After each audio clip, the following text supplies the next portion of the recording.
Assalamualaikum warahmatullahi wabarakatuh. Selamat datang kembali di video saya yang landscape. Kali ini aku bakal membahas soal pengalamanku memakai beberapa HP, terutama yang sekarang jadi daily driverku, yaitu S22 Ultra. Ini barangnya. Tak coba dulu ya, biar agak kelihatan gitu. S22 Ultra ini keluaran Februari 2022, berarti udah 3 tahun. Mau 4 tahun ya? Mau 4 tahun, aku udah gunain selama 3 tahun. Sebelum kembali lagi ke ini, S22 Ultra, aku sempat memakai beberapa HP ya, hitungannya itu dari HP mid range sampai yang flagship juga.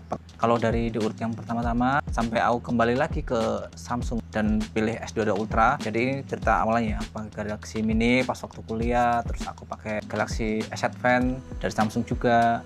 Terus habis itu aku pakai BlackBerry 2 kali, iPhone 5S 2 kali, yang BlackBerry-nya juga pernah ditipu sama teman, iPhone 5S-nya juga pernah ditipu sama penjual. Intinya barang-barang kayak refurbish gitu lah. Terus aku pakai Sony Z5 Premium Dual, dan ternyata itu adalah barang terakhir yang dijual di Indonesia sebelum pabrikan Sony-nya itu hengkang. Terus habis itu aku perlu HP lagi karena ternyata Sony itu nggak terlalu memadai ya. Saat itu kan aku udah kerja dan HP-nya nggak terlalu memadai. Akhirnya aku kembali lagi ke Samsung, yaitu Samsung Note 9. Sony-nya itu aku agak nggak seretnya itu karena dia masih pakai micro USB chargernya. Saat itu kan udah banyak yang USB-C ya, terutama dari merek-merek Cina. Kemudian di Samsung Note 9 itu aku makainya agak lama, selama 2 tahunan. Cukup oke lah buat daily driverku selama kerja sama ngegame. Ya tiap hari buat kerja sama ngegame gitu. Foto-foto, ngetik-ngetik, karena kerjanya sebagai jurnalis. Samsung Note 9 ini tuh aku ngerasa kurang bangetnya itu dia itu nggak punya lensa ultra wide. Itu aja sih. Terus aku pindah ke Poco F2 Pro, gunain beberapa bulan. Kalau Samsung Note 9 tadi aku gunain 2 tahunan. Setelah Poco F2 Pro aku gunain iPhone 12 mini. Ternyata baterainya boros banget. Itu cuma bertahan setahunan dan akhirnya aku ganti ke S22 Ultra ini. Dan ini udah jalan 3 tahunan. Ya sampai sekarang nggak ada keluhan yang sangat berarti ya, beberapa aja sih. Nggak yang berarti banget, masih bisa ditolerir. Kemarin beberapa bulan lalu aku sempat ganti baterai ini karena mungkin aku gunanya udah terlalu barbar ya, di charge sambil buat ngegame. HP-nya kan kepanasan ya, jadinya ya mungkin sel-selnya udah pada rusak. Karena ini di mini review S22 Ultra, yang bakal bahas pertama kali itu yang kurang dari S22 Ultra. Kekurangan yang pertama dari S22 Ultra yaitu soal kamera. Dalam beberapa kondisi dan skenario, kamera S22 Ultra ini udah ngalamin degradasi. Jadi kalian harus memotret atau memvideo di kala golden hour. Kalau nggak pagi banget, ya sore banget. Mungkin penurunan atau perubahan degradasi dari kamera S22 Ultra ini dipengaruhi dari peningkatan OS atau emang barangnya itu udah agak tua, udah 3 tahunan.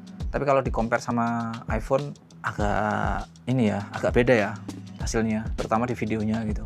Ini udah kayak mid range gitu. Kekurangan yang kedua dari S22 Ultra ini yaitu panas. Kalian kalau pakai HP ini buat ngegame itu harus dikipasin, nggak bisa nggak, itu sangat panas banget. Jadi Snapdragon 8 Gen 1-nya ini panasnya nggak bisa ditolerir kalau kalian main game nggak sambil dikipasin. Ketika dia dikipasin dan di dalam ruangan, apalagi dalam ruangan ber-AC, performanya bakal sangat-sangat bagus. Tapi ya itu harus dikipasin, dan ketika main game nggak bisa di luar ruangan. Kekurangan terakhir dari S22 Ultra yaitu adalah konektivitasnya. Meskipun dia pakai USB-C 3.2 yang sama kayak iPhone 15 Pro, tapi 15 Pro ke atas itu udah Gen 2. Konektivitasnya ini tuh nggak sebagus sama iPhone. Aku pakai beberapa kali buat pindah data dari SSD ya, tapi ternyata kadang kebaca, kadang enggak. Tapi kalau dari iPhone langsung dicolokin ke situ, dia langsung kebaca. Dia gampang gitu kebacanya. Tapi kalau ini, kalau sekali nggak kebaca, dia harus copot, masukin lagi, baru kebaca, kayak gitu. Selanjutnya adalah S22 Ultra ini masih sebagus apa di tahun 2025 ini? Di tahun ini S22 Ultra itu mendapat update terakhir besar.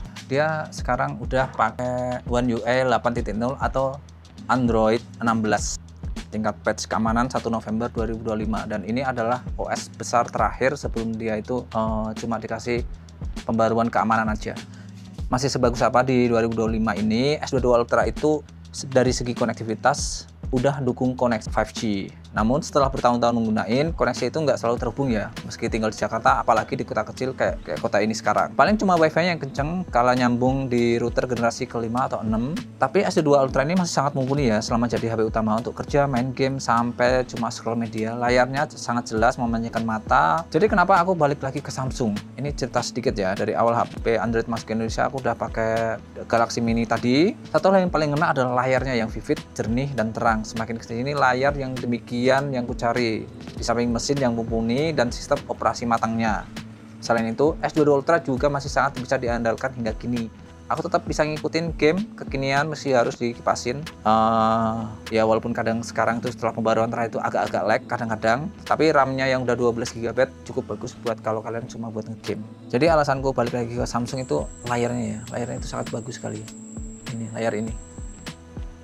Di pembaruan yang kemarin, Samsung ini tuh dia ngasih bypass charging. Jadi kalau kalian ngegame sambil ngecharge itu udah bisa ngambil dayanya langsung dari cas langsung. Tapi ya kalian harus berkompromi dengan panasnya. Sekali lagi kalian harus ngipasin.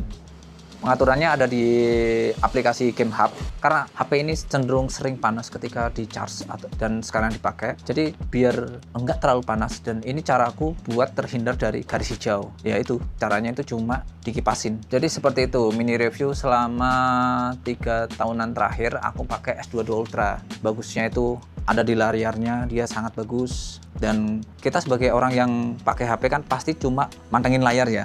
Kita mantengin layar bagus, manjain. Nah itu kan kita seneng kan berlama-lama. Ya, selain itu, kalau kalian nyari HP buat konten kreator, ini HP agak cocok. Dia kalau kupikir grade-nya itu masih B lah, atau cenderung ke C. Kalau kalian mau lebih bagus lagi, kalian harus beri kamera atau iPhone. Dia bisa jadi senjata atau hub karena videonya bagus dan dia terintegrasi dengan mudah kalau kalian punya laptopnya atau MacBooknya, seperti itu. Terus konklusi soal kameranya ini tuh sekarang setelah 3 tahun biasa aja beneran. Ya oke aja kalau kalian mau pakai foto-foto, tapi harus di golden hour. Kalau pakai video juga kalian harus kompromi. Kalau nggak sebagus itu, pasti ada degradasi. Dari desain jelas S22 Ultra ini masih oke ya, feel-nya itu masih tetap premium. Dan kalau dibawa keluar juga masih tetap oke. Satu lagi yang aku suka banget dari S22 Ultra ini adalah ini. Nah ini S Pen-nya. Aku suka banget bikin puisi ya. Kadang-kadang aku langsung bikin puisi gitu di ini, ketik di layar pas dia mati. Terus kegunaan kedua, ini ketika kalian butuh paraf, tanda tangan. Nah, ini sangat berguna kalau kalian tanda tangan pakai digital. Kalau pakai jari kan kadang-kadang nggak terlalu presisi ya. Nah, kalau pakai ini sangat-sangat enak. Oh iya, ngomongin, kalian bisa SIM card biasa 2 biji sama eSIM beberapa. Jadi sangat-sangat bagus kalau kalian mau gonta-ganti kartu. Dan kalian juga bisa pakai kartu satu aja, yang lainnya dimatiin. Jadi di dalam sini kan aku punya 2 eSIM, 2 kartu SIM card biasa kan. Nah, yang aku pakai itu cuma 1, yang 3 lain aku aktifin. Aku cuma aktifin kalau waktunya aku pakai buat jadi SIM utama. Terutama buat ngakalin pakai datanya tuh nggak mahal-mahal gitu. Kalau sekarang kan semakin kita sering beli, maka semakin mahal pula pakaian data itu. Jadi SIM-ku tadi itu buat aku rolling ya. Overall ini masih bagus aja. Daya tahan baterainya pun karena aku baru ganti jadi masih oke. Sampai jumpa di video Saul yang selanjutnya. Kalau ada pertanyaan kalian bisa langsung komen-komen di bawah, aku bakal jawab segera mungkin. Wassalamualaikum warahmatullahi wabarakatuh.